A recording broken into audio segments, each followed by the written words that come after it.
आता आपण करायचे आहे साबुदाणा बटाट्याची चकली। त्याच्यासाठी मी 2 किलो बटाटे छानपैकी असे कुकरला 5-6 शिट्ट्या करून मस्तपैकी असे उकळून घेतले आहेत आणि ह्यांची मी साल पण काढून घेतली आहे। मी तुम्हाला व्हिडिओ दाखवत आहे।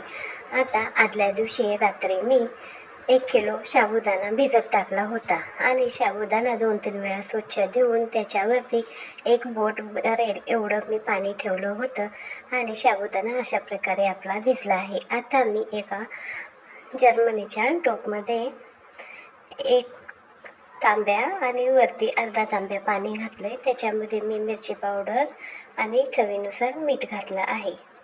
आता ह्या पाण्याला छानपैकी उकळी येण्यासाठी मी ठेवलं आहे। आता हे बटाटे मी छान असे चाळणीतून गाळून घेत आहे, म्हणजे बटाटे एकदम एकसारखे असे स्मॅश करून होतात।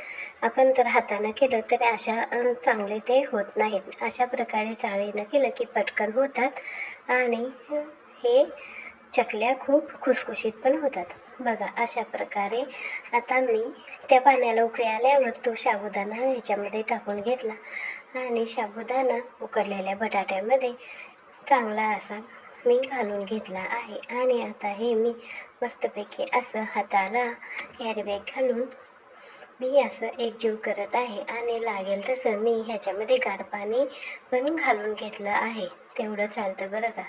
आता हे साबुदाण्याचे चकल्या मी अशा प्रकारे घालून घेतल्या आहेत आणि हे बघा 1 किलोमध्ये माझ्या एवढ्या चकल्या झाल्या आहेत आणि ह्या चकल्या खूप चविष्ट लागतात आणि मी तुम्हाला व्हिडिओ नंतर तळून पण दाखवेल। अशा प्रकारे आपल्या चकल्या झाल्या आहेत। 2 दिवस उन्हामध्ये ह्या चकल्या मी चांगल्या सुकवून घेतल्या आहेत।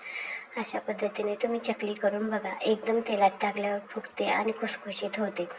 अशी ही चकली खायला चविष्ट आणि रुचकर लागते। माझा व्हिडिओ तुम्हाला आवडला तर लाईक करा, शेअर करा आणि सबस्क्राईब करा। धन्यवाद।